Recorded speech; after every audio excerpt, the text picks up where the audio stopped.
we look at that again, go back to the root cause of sex addiction alone, what's it really all about? Well, go back to childhood trauma. You'll see it all over the place there. And once you know the root cause, then we can fix stuff. I mean, people come all the time, oh, I suffer from alcoholism. Well, Mr. Smith, what do you think alcoholism is? Someone who drinks so much alcohol? No, it's not. You know, what about food addiction? Hey, somebody who eats too much food? No, it's not. Stop going to the the alcohol, the drugs, the sex, the food, the porn. Stop looking at that and start looking at the underlying root cause problem. That's when we start healing.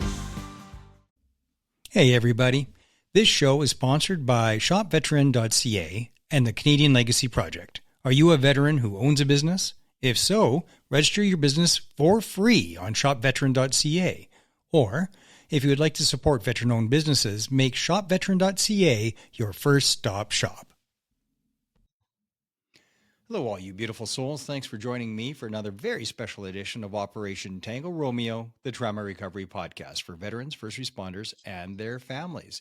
Today, we have a repeat guest. My buddy, Dr. Robb Kelly, has joined us again. It's been years. He's a world-renowned addiction expert, author, speaker, and widely known as the Addiction Doctor. He's the CEO and founder of the Robb Kelly Recovery Group, an addiction and mental illness recovery coaching company. He has 2 PhDs. He's the double doctor, one from Oxford in psychology and another in behavioral science from the University of Southampton. He's also a certified NLP practitioner, life coach, and international interventionist, which he's going to have to tell me what the heck that is. Originally, when he was much younger, he was a talented session musician. I'm sure he's still talented, though.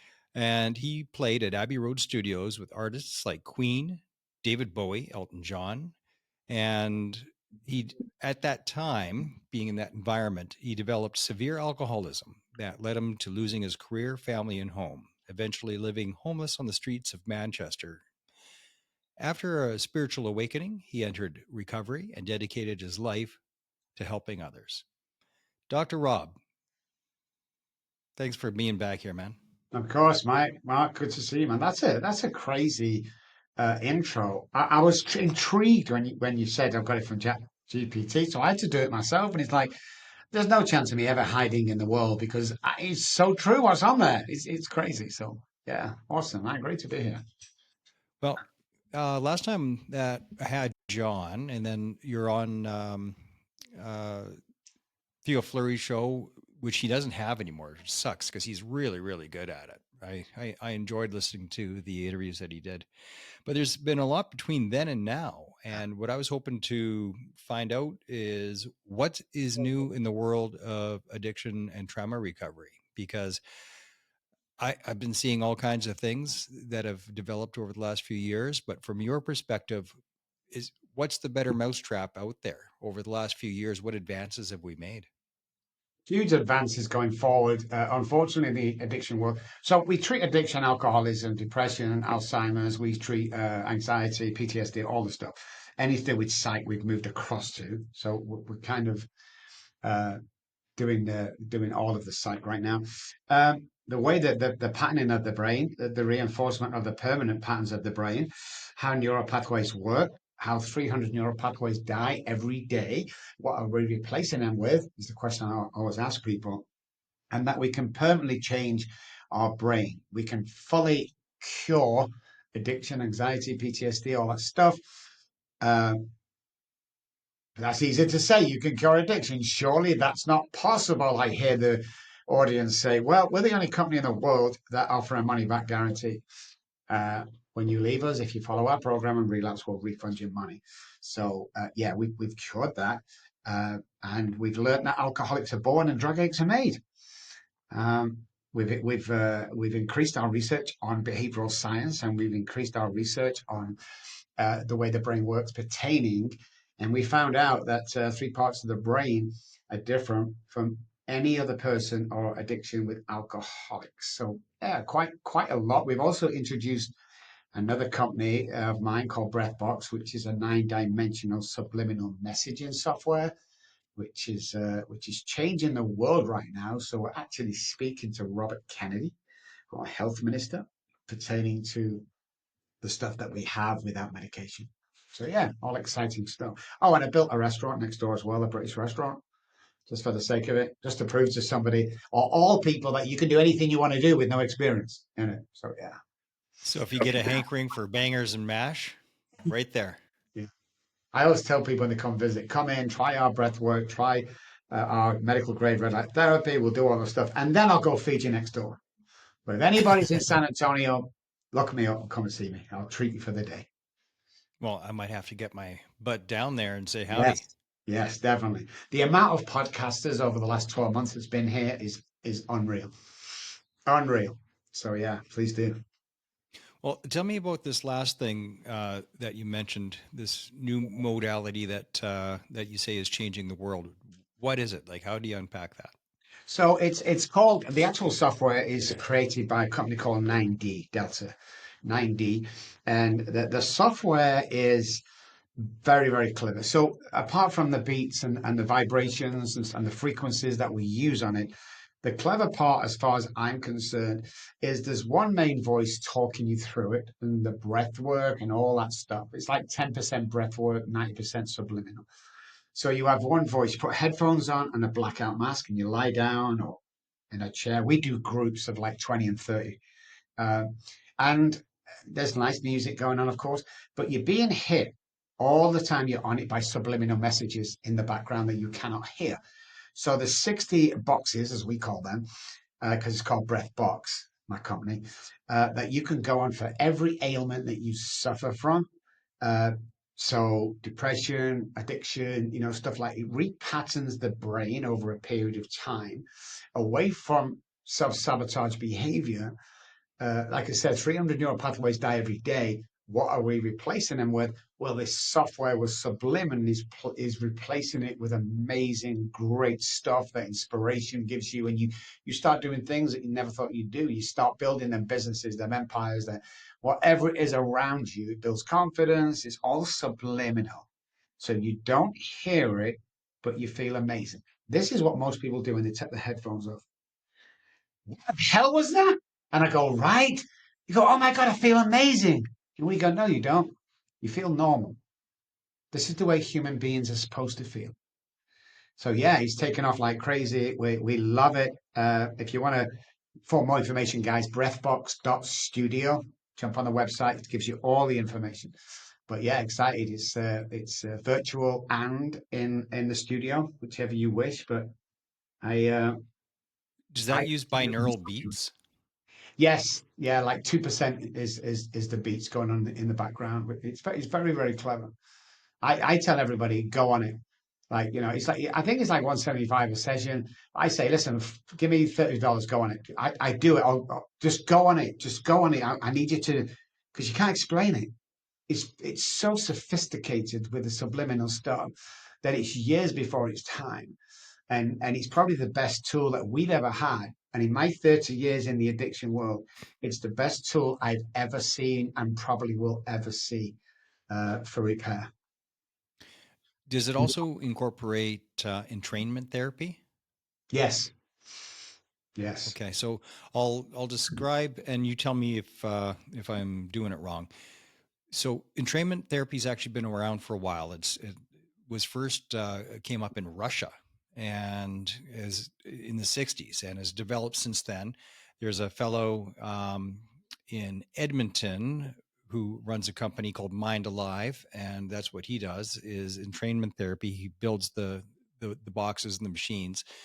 It's basically your brain will play follow the leader with so there's the different brain waves, alpha, beta, delta, theta, and through a series of tones at a certain frequency and rhythm, and flashing lights at a certain frequency and rhythm, um, you put the two together at alpha, beta, delta, theta, or whatever mix that of those that you're shooting for a result, and your brain will just play follow the leader. So if you want to get it into the theta state, you have the entrainment therapy, and your brain just eventually follows along with it. And in the Delta state, I mean, that's super relaxing and it seems to work. I was using that way back in my college days in the 90s to help with ADD, and I thought it helped. It does. We cover all them ADHD, ADD. Well, it's like that on steroids. Okay. Is how we describe it. It's well, we're talking to Robert Kennedy, and he's the health minister, and he's interested in it. So it's mind blowing. I mean, we tell everybody, I can't explain it, just go on it. Just freaking go on it and then see the result because I don't run BreathBox. I have a CEO that runs that for me. She has more information on that, but I hit it every day. There's 60 tracks. Uh, I hit one every single day coming to work, and it gives me that alertness and ready and changes and building other businesses and stuff like that. I've been using it for about 12 months now. Just knocks it, gets your brain firing in the way that you want it to. Gets you in the zone. Well, the problem with the human brain is that most of it, we mostly run on without trauma work and proper therapy. We run off the subconscious brain all the time. That's where most of Hmm. our answers come from. All of the trauma is stored. Uh, and this with the subliminal hits the subconscious brain. So, you sit there and you go, hey, do you know what? I think I'm going to the gym tomorrow. I'm not going to the gym tomorrow. I know it. The wife knows it. The dogs know it. So what this does is the different packages, it inspires you subconsciously. So when the prefrontal cortex go, hey, give me an answer for this. You go, it's 10 o'clock. I'm going to the gym. It's crazy stuff like that that happens when we do that. And of course, the more neural pathways built around that thought pattern alone, uh, solidification of them pathways becomes a working part of the brain. So we've done 4 sessions on this, and it's the same for subliminal messaging psychology that we use today and behavioral science. Is if we can get a bunch of neural pathways acting in a certain way that solidifies over a short period of time, well, that's going to be my go-to thought pattern every time. And the more the old neural pathways die every day, the 300, and we replace them with a subliminal messaging, not the conscious. The conscious can't handle it, doesn't want to do it, and then the subconscious brain takes over, which is the guy that wakes up in the morning. Then it becomes a normal practice in everyday life, and you become literally invincible. Are you still using NLP? We are, yes. I have my daughter in England. She's our NLP director, so she runs my Manchester office. But yeah, very much so. We tried EDMR for a bit, but there was just too many people who complained about flashing lights and stuff. So we knew there was something better. So we cover NLP, somatic experience psychology. We've got breath box. We've got brain spotting. All of this stuff. But we're very big on the subliminal messaging bit, just as in person, not the breath box, but in person is whatever you tell somebody, they will become kind of thing. And obviously, a lot more stuff with that, with the trauma and stuff and the normal stuff today, whatever you're suffering from. But we've done a lot of testing around that of how powerful, like we found out that one person can't change nine, but 9 people can change one in a matter of 3 minutes. How do we know this? Well, we got 9 actors in our waiting room, and they were told, here's $100, drink coffee, and we'll call you in one by one as if you're patients. But every 45 seconds, a buzzer is going to sound. When that buzzer sounds, we want you all to stand up for about 2, 3 seconds and then sit down again. We also invited one of our friends to come in and try the breath box, and she had no idea what was going on. And the stage was set. After 30 seconds, the buzzer went. All the 9 people stood up. She's on a phone. She looks up. She goes back to the phone. Everyone sits down. So now we're into almost 2 minutes. Everyone stood up again. She puts her phone down and she's looking around. Everyone sits down. Third buzzer. We're only in 3 minutes now. She stands up with everybody else and she sits down. Now she doesn't know why. She's following the people around her, which is a very important point I'm going to come back to. One by one, we called the patients in. And she was the last one, the only one in the waiting room. She stood up. So 9 people can change one person, but one person cannot change 9 people because we did the reverse and they thought the person was insane, which brings us back again to show me your friends, I'll show you your future. You are the people you hang around with. the brain will respond to that. Will respond to old, like if you get a kid growing up in a house, a violent house, alcoholic house, let's say she's 6, 7, 8, 9, 10, and she sees mum and dad fight a couple of times a week, fist fight when he's drunk and violent, and the next morning they get up and oh, I love you. Oh yeah, sorry about last night. I love you too.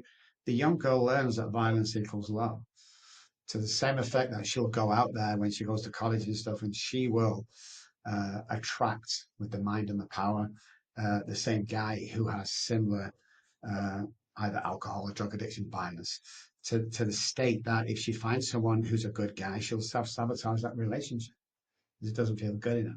So if you're surrounding yourself all the time that people are bringing you down, people are telling you never do anything, you can't do that. You can't build an English restaurant in San Antonio, Texas. You're in Texas. It's all we did it. And we've been open 16 months and we're 12% clearer of any other restaurant pertaining to profit, even chains in San Antonio, Texas. So anything's possible. Anything is possible. Uh, some of what you're talking about is just so incredibly true. A friend of mine, Greg Reed, he lives in San Diego, talks about that as the rule of five. The five people you spend the most time with, your life is going to reflect those five people in every way, from income, attitude, happiness. It's so important to control who gets your time, because just like that entrainment therapy, your brain plays follow the leader. Yeah. So the group you spend the most time with will affect you. Like if you change jobs, you're part of a new bunch of people. There's going to be things that they say and do that you've never said or done before that eventually are going to become a part of you, and you just conform. So it's absolutely critical. I was asking earlier about NLP because I was going to ask you if you are familiar with the veterans group called 220, who 22 have you ever heard of 220? I've heard of 22 Delta. I take it that's not the same. No. So 220 is trying to get rid of the reduce veteran suicide, Yeah. playing on the 22 deaths a day from in the US on veteran suicide. And of course, that number is actually probably double that. It's probably Yeah. more like 40 people a day that die by suicide. And that's why I do what I do with my show: relieve pain and save lives. That's what I'm attempting to do. And every now and then it works. So that's pretty good. Um, but 220 uses a specialized form of neurolinguistic programming, and it seems to work. I just had a conversation with a buddy the other day who had some super deep rooted trauma, and the session that I did with them, because there's only a couple of practitioners in Canada. I'm one of them. I never do it, but I can. but I don't enjoy doing it. But anyway, I can. Um, but I ran him through the program like 4 years ago, and just yesterday I was talking to him, and he's still better. Like the progress that we got through 220 has stuck, which is amazing. So that speaks to the power of neurolinguistic programming. What I want to ask you is, because I talk about this all the time. The system sucks. So American military stats say that they have a success rate when dealing with post-traumatic stress injuries. They have a success rate between 12 and 16%. And in Canada, the OSI clinics, operational stress injury clinics, same numbers, somewhere between 12 and 16% of what they call success. And God only knows what metrics that they're using. Those numbers might be even lower Yeah. if you're going to be realistic about them. Why? Why does the system suck so bad at treating post-traumatic stress injuries and I addiction? Yeah. Well, the veterans are treated as second-class citizens. And before you hear the English voice, I'm American. I became American about 7 or 8 years ago. Uh, England is my second country. This is my country.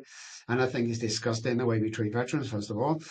Secondly, we have not got enough people to do this. We're very, very short of practitioners and help and people that want to volunteer and do this because there's not enough finances around to make it work. And secondly, of course, is you can't just use one unit or one method. You've got to use a couple of methods. Now, NLP is very powerful here, but it has to be backed up by brain spot and it has to be backed up by the dimensional work that we do. So what happens is, poor veterans, they turn up once a week and they got 35 minutes or 40 minutes with a therapist who's trying to do the NLP with them. Well, you have to do it every single day for a period of time. So if I do something today, like it's Friday, so me and you meet, you teach me something new, I start thinking different, and then there's 6 days in between when my mind's all over the place and I want to commit suicide, and then Friday we're back in reminding that you can get over this. It's got to be done daily. When we changed the daily, the success went up from about 20% to 98%. In actual fact, if we're talking about the people that fully give themselves, it's 100% with 11,000 patients. So we're not just a one off. But yeah, it has to be repetition, strengthened, confirmed on a daily basis. And the basal ganglia, which that's the part of the brain that learns just like to drive a car or be a pilot, whatever, it's going to circle around the learning behavior for so many times. Then it becomes a working part of the mind. If you're seeing a patient once a week, it might take 20 years to get there. Whereas it's repeated on a daily basis and the behavior is quicker. Rob, I suggest that you have a chat with some of the people at 22 because it's they just do it once. Like it's 20 minutes, half an hour, and people have permanent results. Like it's ridiculous. So that would be worth exploring, I think, because you're in that space anyway. Mm. Um, Now in Texas, there's been some wonderful news in the veteran community about ibogaine. What's your opinion of ibogaine, or have you spent much time looking at it? We're too early in. No, I haven't. I've seen the results of Ibogaine. They're like 10%. Uh, Most of our patients we have right now have actually tried it 2 or 3 times. I just think there's not enough research out there. Should it be tried? 100%. Anything new, we should try and then see the results. But you just got to be careful, like everything else. If you're taking some kind of drug to somehow cure drug addiction, it ain't going to work. Definitely isn't going to work. So yeah, explore it. I'm not an expert by no means on it. It's something that I wouldn't send my patients to do, uh, but I've heard some great results out there. Well, it actually all the psychedelics have been shown to cause neurogenesis, and but the ibogaine it does more. I mean, they've had severe addicts take one day of ibogaine. Like it's probably a 2 or 3 day ceremony, but they do it once, and there's no withdrawal, there's no cravings. Like severe heroin addicts, no withdrawal, no cravings. It's just gone, and it's permanent for a lot of the people that take it. And the numbers that I've seen from the advocates are much higher than 12 to 16%. That's for sure. And the longevity of that, I'm not sure how they trace that. Uh, like if they have a 100% success rate or 12%, how long over a period of time is that 12%, and how many go back relapsing? That's the question I would love to ask. That is the question for sure. Yeah. Eh, I've talked about stellate ganglion block. And to me, I mean, it's wonderful stuff, and people should do it because it takes the foot off the gas. Yeah. But it's coping, not healing. Yes. Whereas what you do clearly is healing. Permanent. Yeah. Um, have you looked at stellate ganglion block as well? No. And what's your opinion? No. I have no idea what that is. Oh, okay. So there's different versions of it. The next guy that I'm trying to get on does single sympathetic stellate ganglion block. But I had Dr. Eugene Lipov from Chicago on the show, so that's an episode that's worth listening to. And the special forces people from Canada, on their own dime, because the system doesn't pay for it, they go to Chicago, and they get treated there. So the vagus nerve gets anesthetized, gets frozen, Yeah. and he does a bunch of therapies together. So he uses stellate ganglion block, which um, where he freezes the vagus nerve on one side. Then 24 hours later, he'll freeze the one on the other side, because most people only do one side. But Yeah. that only has a success rate of about 75%, which is still great. Yeah. And every 6 months to a year, it Yeah. kind of has to be redone. But still, hey, beats the hell out of SSRIs. Yeah. Yeah. It beats the hell out of them all the way. But the way Eugene does it is, so vagus nerve on one side one day, vagus nerve on the other side the other day, and then the foot is off the gas and your nervous system is relaxed. Then you're way more pliable in Mm. therapy. So throw in the ketamine, so you're more pliable even more. Again, with the neuroplasticity, and talk therapy on top of it. Yeah. So he puts it into a 3-day stew, and like so many people, their claim success rates, I'm always a little skeptical. Like, Mm. I, but very, very high numbers, and says it's permanent. Well, we'll see. We'll see. Sounds There good. has to, because I don't think there's such a thing as coping that's permanent, but Mm. that's healing is, because you've actually fixed it. And unless you re-injure yourself by going back into the environment that caused the injury in the first place, um, anyway, what are your thoughts? I love that. That sounds great. I'm going to investigate that. Sounds to be on the right track for sure. Anything that can reset. I don't. It's new to me, but like I say, I'm going to look at it because it sounds right. It sounds as if that would definitely work, whether it's permanent or not. Anything away from SSRIs, like you said, is good. Oh, geez, Uh, Jesse, yeah. the thing we look at here is we like to think we're years ahead of everybody else because we have these stats and we have this success rate. But man, we don't snuff our nose at anything. If a new form of therapy or acupuncture works for you, brilliant, absolutely brilliant, especially PTSD. We have a big heart here for our ex-soldiers. We have a non-profit, the Robb Kelly nonprofit.org is, and we purely fund our veterans in San Antonio. We'll pay apartments. We'll bring them in for treatment free of charge. We'll donate. We do all that great stuff. So this is music to my ears. It's beautiful. I know there's many ways out yet there in certain circumstances and conditions that all of this will work.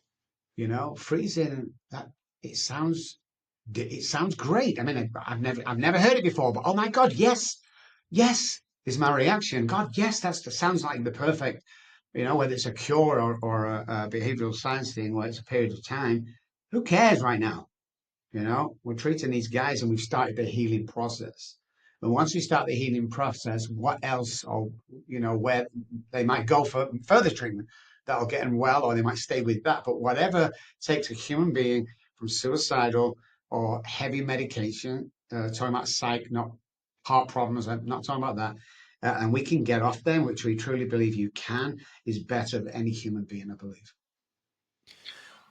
And I don't believe in any just one single modality. I think it's best to make a soup of them, to have an entourage effect on your healing, Yeah. and putting them all together. I had Dr. Bonnie Kaplan on the show. She's the author of a book, The Better Brain, and she has stacks and stacks and stacks of data and studies on just broad spectrum multi-nutrients, and that is preventative for a post-traumatic stress injury or addiction or any dysfunction of the brain.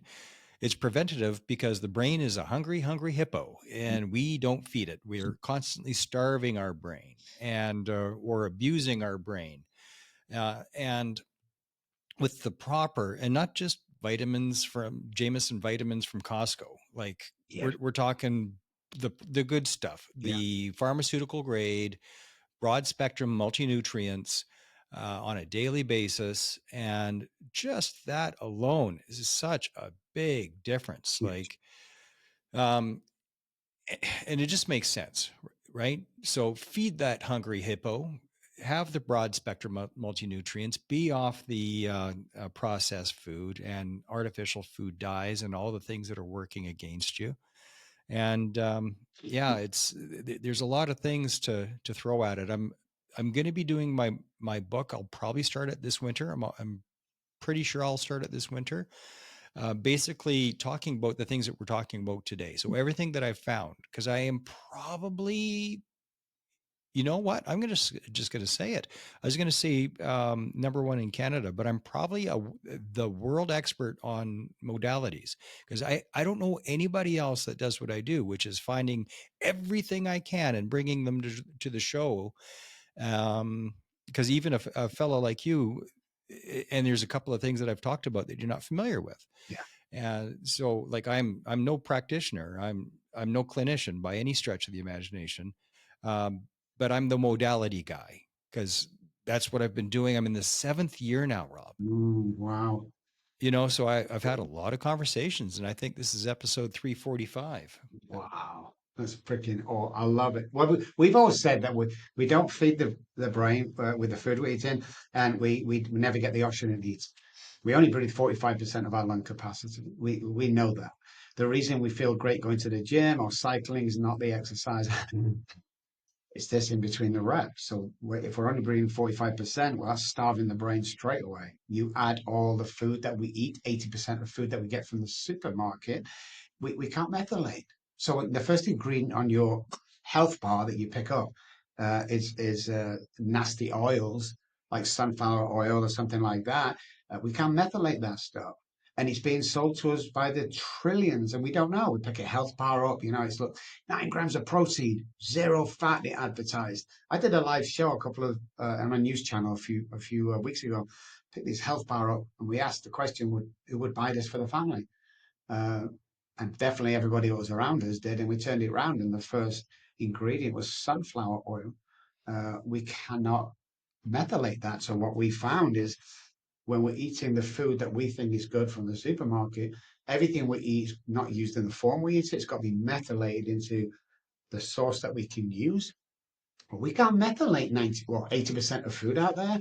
So if we can't methylate, there becomes a deficiency. The deficiency causes the heart problems, the brain problems, the liver, whatever it is, because there's nothing going into our body of any substance. It's all being tied up. The food company gets us sick, and the pharmaceutical keeps us sick. And the quicker we understand that, and we've been talking for four And they're years, all owned by the same all owned multinational by the same conglomerate. guys. Yeah, exactly. Yeah, So the first company BlackRock to or put whatever. put crap in our food was I forget his name, but the guy that owned the big tobacco company, and he sold out and he bought a food company, and the first thing he did was making sure that food lasts longer. You get a McDonald's, guys, you've heard this before, but try it yourself. McDonald's fries or whatever, beef burger, stick it not in the fridge, stick it in a cupboard at the back of the kitchen and leave it for a year. Take it out, looks like exactly the same, and then stick it outside where the animals and ants can have a go. No animal or ant will go nowhere near it. It's not food. It's plastic food. It's not food. It's a reasonable facsimile of food. Yes, exactly. It It's looks not great. food. Yeah, but it's crazy. Yeah.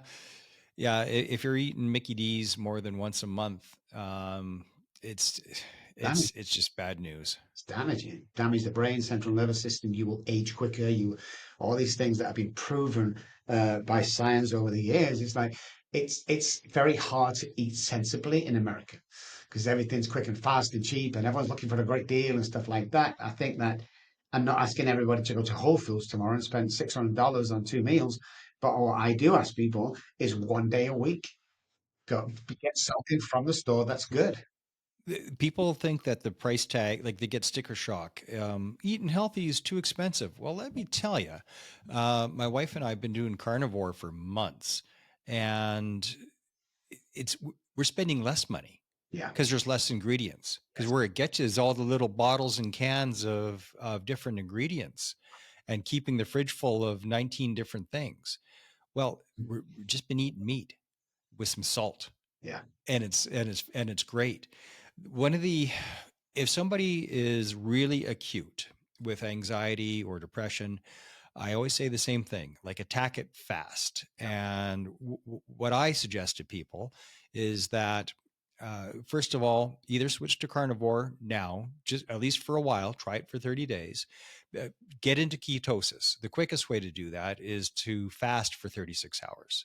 Yeah. Do a 36-hour fast. It puts you in ketosis, and with your brain firing off of ketones instead of carbs, you feel so much better. Yeah. The fog lifts. You can think quicker. You can find your words easier, and it's a whole new life when you're in ketosis. Just be aggressive with it, and Yeah. then when you're feeling good, then it's just like the stellate ganglion block, or not just like it, but similar. You have to take the foot off the gas before you can do the work. Yeah. You got to relax that nervous system a little before you can do the work. And like you said, it's the 30 days. At first, when I tell patients to do that, it's like the first week is, I don't feel too good. It's just, oh my God, I'm missing, I'm craving. It's like, well, first of all, you can't crave for anything that's not already in your body for 24 hours. So let's stop that crap. And secondly, when you get there after the 30 days, even not before, everything changes about you. So we get people to do that when they first start with us. It's another added modality to make you or to take you to the next level of living. All these things, like you said before, like all the modalities work for us and come together, and people are getting well, and people, are feeling great, and they're achieving things. And that's the difference with us and anybody or any other treatment center is stop treating the depression, stop treating the alcohol, stop treating the drugs, treat the root cause of it, which basically comes down Exactly. to childhood trauma, food that we eat, epigenetic, all that great stuff in the past that we've gone through and we don't think it's affecting us. And in actual fact, it's killing you. Sugar is the bottom line on my evangelical preaching about diet. It just boils down to getting off sugar. It's an inflammatory, and your brain doesn't like it. It's a hell of an addiction, though. Getting off of sugar, that was a tough addiction to break. Yes. It really, really was. What are your thoughts? I've heard people say people really seem to worship the DSM as if it's the Bible. I personally have some serious problems with the DSM-5. Do you believe that sex addiction exists? Because a lot of I believe that it's a real addiction, and my argument is simple: is it compulsive, and is it destructive? And it's just that simple for me. If it's compulsive and destructive, it's an addiction. And but it's not in the DSM-5. What are No, your thoughts? I 100% agree. And again, I'll go back to it's not about the sex. This is what people can't understand. It's not about the It's actual. dopamine. Yes, exactly. And when it comes to dopamine, the brain is very aggressive. When it comes to sugar, I can't remember what it's called. A little tiny thing on the back of your tongue. It'll come to me. And when that guy needs sugar, it craves sugar. He will strip it from any part of the body. So that's why we have to Wow. eat that crap. But every sex addiction is real. It's like, God forbid, rape. If I can mention that on here, it's not about the sex. It's about the power. It's about the dopamine It's and the power. violence. Yeah. Yeah. So when we look at that again, go back to the root cause of sex addiction alone. What's it really all about? Well, go back to childhood trauma. You'll see it all over the place there. And once you know the root cause, then we can fix stuff. I mean, people come all and say, "Oh, I suffer from alcoholism." Well, Mr. Smith, what do you think alcoholism is? Someone who drinks so much alcohol? No, it's not. What about food addiction? Hey, somebody who eats too much food. No, it's not. Stop going to the alcohol, the drugs, the sex, the food, the porn. Stop looking at that and start looking at the underlying root cause problem. That's when we start healing. But yeah, I mean, I went to a sex addicts meeting about 10 years ago just to see what it was like.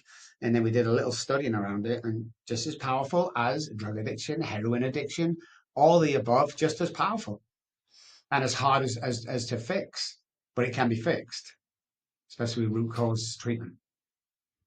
I think what I've heard you say a couple of times in the last few minutes is really the biggest problem with mainstream psych meds. and psychological medicine is that they only treat the symptoms and not they don't look at the cause. They don't even think about the cause. They only deal with the symptoms, and that ain't right. That doesn't that might provide some management. It might be managing the problem, but it doesn't heal. Correct. If you don't figure out the root, it does not heal.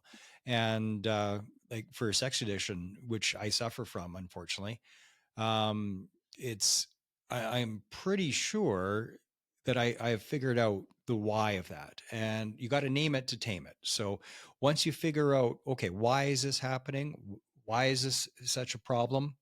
Um, and recognizing that it is both compulsive and destructive, then you can kind of work around it. For me, it was affirmation. I had in my mind nothing going for me at all in my late teens and early 20s, but I was good at two things: bar fights and picking up the girls.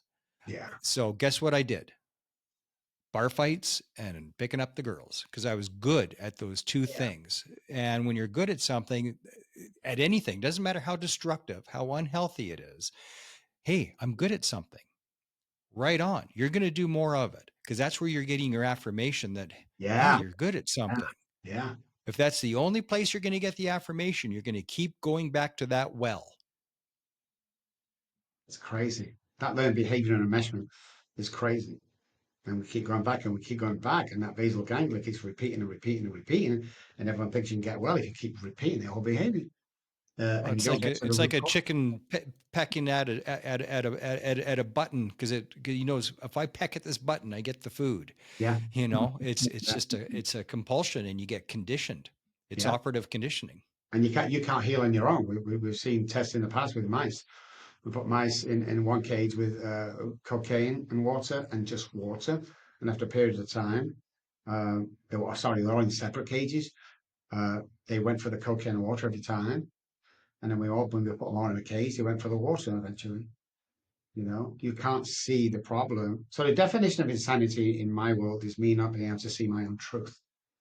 So if you don't know Mm. what the root cause is, how can you see the truth? If you don't know what the root cause is, how can you fix the problem? It all has to be looked at and treated. But again, we're with kind of you. It's like when you come in here for drug addiction, we don't talk about drugs. It's got nothing to do with drugs, sex, porn, whatever. It's got nothing to do with the symptom. It's everything to do with the past and the behavior.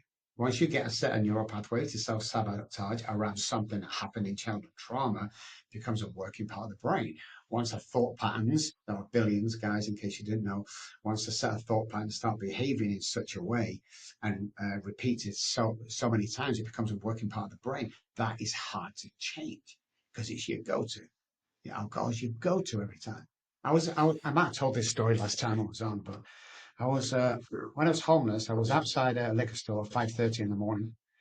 I knew this guy used to let me in. He's not supposed to serve till 10, so he's taking a chance with me.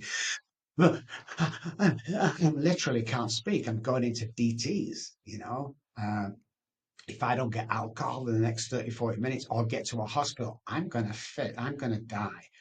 I know this. I've done it before. I died twice and they brought me back. I've been there before. This guy opens the shop. I walked in and I put my £10 on the counter and he put the bottle on the counter. And for whatever reason, hey buddy, thank you so much. I hope you have a great day. Sweat stop, mood change. I was excited and I just had my hand round the bottle. Isn't that something? And I looked at the people and I looked back to the bottle and I went, holy shit. It's not about the alcohol. It's not about the sex food part. It's got hardly anything to do with that. And the root cause of that was the devastation, and alcoholics are born. So I had that gene already implanted in me that was over a period of time activated. But yeah, and that just proves that it wasn't the substance for me. It was everything around that. But I had the power right there and then, and everything was going to be okay.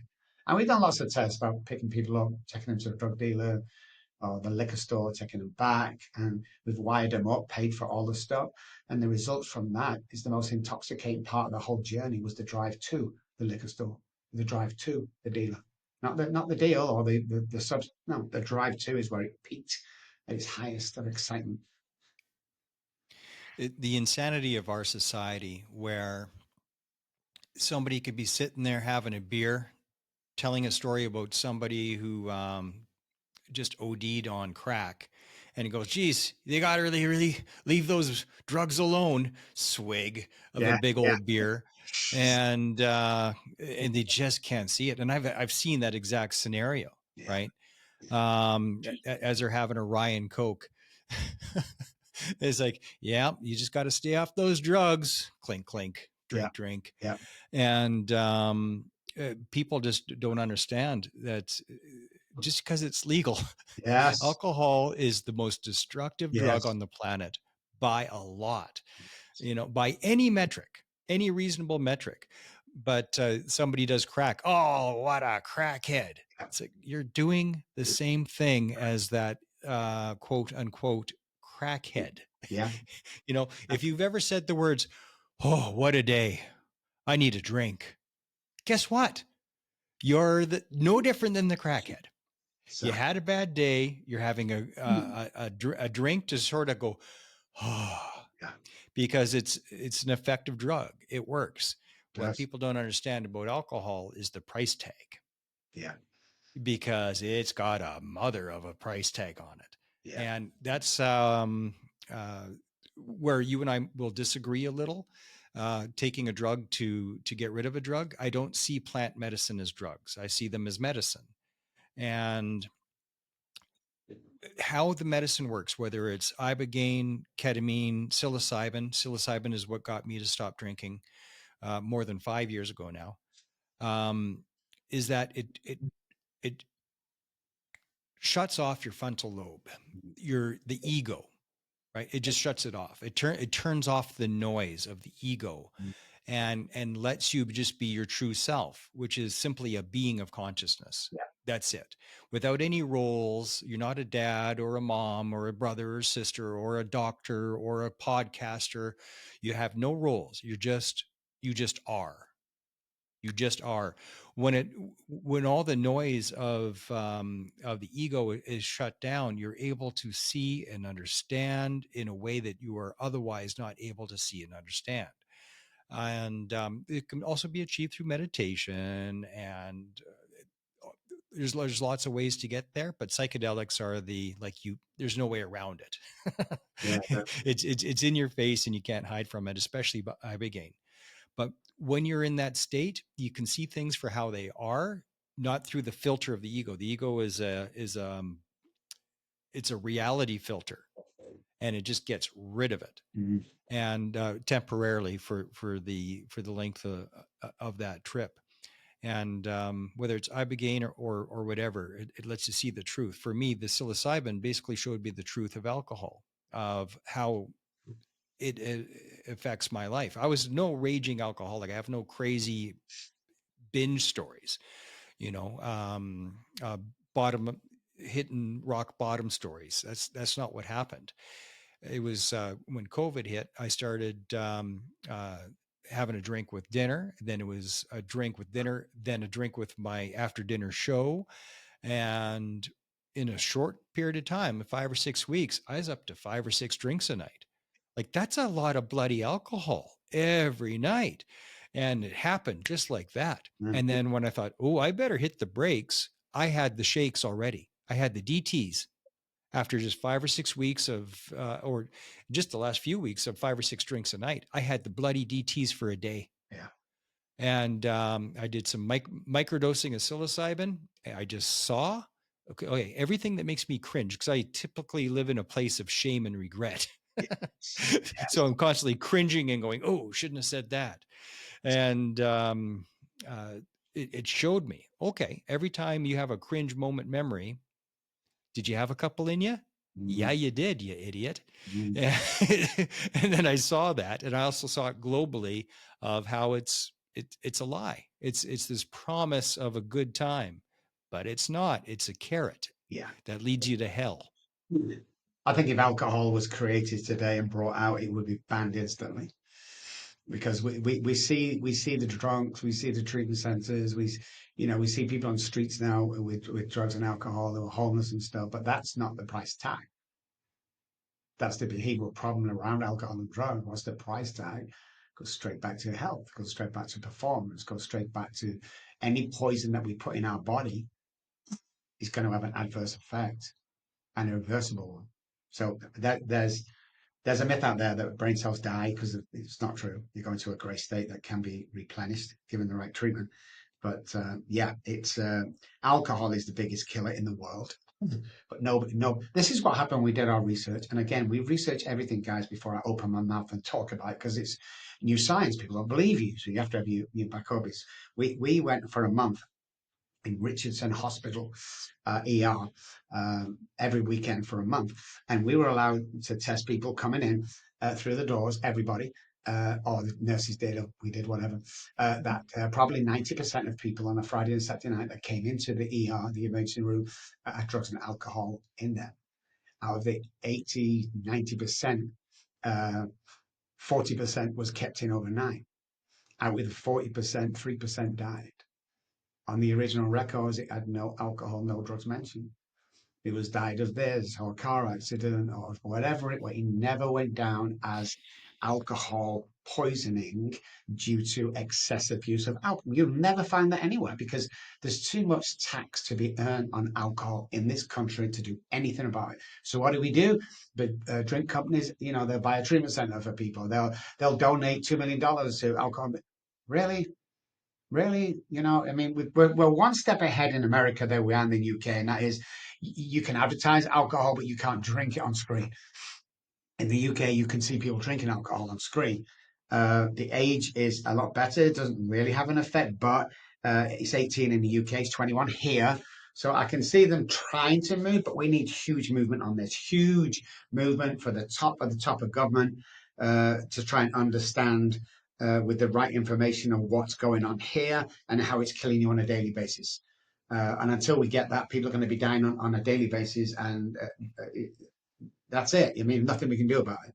There's too many people out there to heal. There's too many people out there for a billion companies to heal because most people in the recovery industry are there for financial reasons only. And I get it. We have to run businesses. We have to pay staff and premises. I get that. But if little Johnny's coming into your treatment center for the third time and you're charging him 30 grand a month, shame on you. What the hell are you teaching in there? Well, we teach relapse prevention. What the fuck is that? I don't know what that is. When the same thing, well, there's 20 of us here, and in 6 months' time, half of you would have relapsed. What? I don't get it. Permanent recovery is 100% possible. Permanent recovery from everything is, apart from alcoholism, well, it's permanent recovery, but you can't cure it from anything. And stop people telling you can't. We had a lady in a year ago. This is how the conversation went, Mark. Oh, Dr. Robb, I'm so depressed. Oh, okay. How long has this depression gone on? Oh, got to be 5 years now. Oh my God, I'm so sorry. Do you take any medication for that? Yeah, I take Wellbutrin. Brilliant. Okay, how long have you been taking that? 3 years. When did you think it's going to kick in? You've been, what? And you're still depressed, but we're still taking the medic. Unbelievable. Unfreaking believable what people are like because it's all that learned behavior. The first thing we say, I'm feeling depressed, wifey or mommy. What did they say? Oh, go see the doctor. Oh, okay, I'll go and see the doctor. Go in, and he's like, I feel depressed. I feel it. Halfway through your line, he's writing a prescription out for medication. Okay, all right, Mr. Smith, there you are. Take these, you'll feel better. We look in the American medical dictionary of what depression really is, and it's lack of serotonin. Period. Okay, lack of serotonin, living in the past. Okay, why isn't anybody asking the question before the doctor of why my serotonin is low in the first place? If people did Well, that, the argument of it's a chemical imbalance in the brain is bullshit. It always was correct. bullshit. Yeah, If you read the that's book pharmaceutical talk. Lost Connections by Johan Hari, he digs into that. It's like, well, where did that come from? This imbalance in the brain bullshit. Well, it was it was a coin toss. It's like, same as cholesterol and heart disease. That was a coin toss too. It's bullshit. It's not true. It was never true. There's never been a single study ever that shows a chemical imbalance in the brain. Yeah, Oh, really? yeah, yeah. It's like, no, maybe the balance, whatever that magic balance is supposed to be, it's cart before the horse. Yeah. You know, they're looking at the results and thinking that they're seeing symptoms. It's like, okay, if your dopamine or cortisol or whatever the hell is going on is out of whack of what you think is, that's the result, not the cause. Yes. Yes. Brilliant. Brilliant. And again, lack of information. Nobody wants to release his information because can you imagine that? Money. Yeah, it comes down to money. All the free like look at Suboxone. Suboxone is a prime. I do this when I do my conferences. It's like, can you imagine when heroin was at its most, there was $1 trillion company and it was on the streets. That's it. They were taking trillions of dollars a year, all these people selling heroin on the street. So the pharmaceutical company got together round a board meeting and they go, all this money on the streets with this heroin, can we take some of that money? You think of well, how are we going to do that? Well, let's create a drug that kind of has the same makeup as heroin. Let's call it Suboxone, for instance. And then what we're going to do is we're going to convince people that by taking a medical Suboxone and not the street drugs, that it's okay. And the freaking world bought it. The world bought it. And it's harder to get off Suboxone. Ask any proper addict. And there's no difference, man. It's just, and that's when I talk about a drug and a drug. I'm not necessarily talking about the plant. You know, I don't know enough. I begin to talk on it. I'm not against it because I don't know. Well, But when you're in it the comes right to stuff place. like this, Like Texas is the place. yes, yes, You know, so it's from what I've seen and from the science that I've heard recited to me, it's worth a look, and because I think the efficacy is going to actually surprise you. yeah, yeah, definitely. I'm open to anything that heals, uh, anything that gets people forward without being addicted to whatever they're taking. That's the key, I think. If you can go into a Well, place and I that's one of begin the to go away, beauties. yeah, So yeah, all the psychedelics. There's two things. One, they're non-toxic, yes, so they can't hurt you. You couldn't possibly overdose. You wouldn't take ibogaine recreationally with a gun to your head, like yeah, that is not that is not a good time. But it, the second is none of them are addictive, like they're not chemically addictive, right? yeah, Especially ibogaine. I mean, you're not going to do that for funsies. yeah, Like it's just not gonna, you're yeah, not doing that yeah, at all. Okay, you told me that you only had an hour and we only got yes, a couple minutes left. yes. Do you have a relationship with Veterans Affairs? Do they send you referrals directly? Is Yes, that they do. happening? Yeah, so I speak once a month at a veteran place pertaining to mental health. I always give my time freely. They do send us referrals, but there's no charge for referrals. We treat every veteran free of charge. In actual fact, How are you funded for that if Veterans Affairs isn't covering that? two things: my own pocket. So it cost me $160,000 last year to fund the people we look at, so the veterans. It's taken out of me and my wife's bank account. That's why we started the Robb Kelly nonprofit. Uh, so we're just not interested in you paying when you come here. So we fund that completely. And Wow. then so anybody that comes in does not pay. And then of course we've got the higher paid guys that come in that are nightmares, drugs and alcohol, the movie stars. They are really hard work and hard to get off the drug and alcohol. So there's more work. Therefore, we have to charge more because now they've got four people around them instead, and we take a piece of that and we add it to the funding for the vets. Whether that be rightly or wrongly, I don't give a shit. It's about getting vets well. It's about respecting the vets that's fought for our freaking life in this country. How dare you come in here and spend a dime? But we give them What it. I want to know if you agree with me on this. I feel strongly that even if you had a magic wand, okay, and boop, you don't like alcohol anymore, Yeah, like, and there's like a magic pill, okay, or a magic wand, whatever the substance is that you're struggling with, boop, and it's gone. That's still not enough no, because God, no. now you have to rebuild that person, because who am I without that substance? Yeah, no And why was identity. I taking it in the first place? Yes. Like, where did that drive come from? Why? This is why you're separated from any other podcast, and the reason why I was so excited coming on is you ask different questions. Your view is different to anybody else, and it's fucking true. We lose our identity. Our identity is based on a few things. It could be marriage, it could be work, it could be alcohol and drugs. So, by just stopping drinking, which I've done thousands of times, but not stayed stopped, is you can't just stop drink and life be good. You need rebuilding. It's not about the alcohol. So I get it tomorrow, I don't want to drink anymore. Now what? So we have two things we believe in. You have to recover in your own environment. Don't stick you away in 30 days in a treatment center because shit happens every single day. Stuff happens every single day. And we have to teach you and retrain behavioral science pertaining to neural pathways and patterning of the brain. All thought patterns are patterned in a certain way. Look at that and rebuild that and find your identity. Once people have that psychic change that we go through, the childhood trauma, and find your identity, we become very powerful people.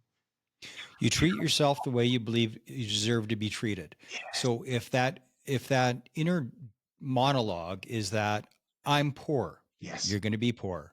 I'm unlucky, then you're going to be unlucky. Yeah. I just saw it and it was like a meme or something, but God, it hit me between the eyes just 2 days ago. That basically talking about confirmation bias, where you don't get what you think you deserve, you get what you expect. Yeah. Like you see the world through the lens that you expect to see it.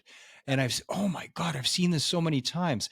Like if in your world everybody's out to get you, you'll make a friend, and you'll love this friend. You're like, oh, finally somebody that I can trust. And then there's going to be some discrepancy or something that you think is, oh, evidence. Oh, you suckered me again. Yes. Everybody is out to get you. I trusted you.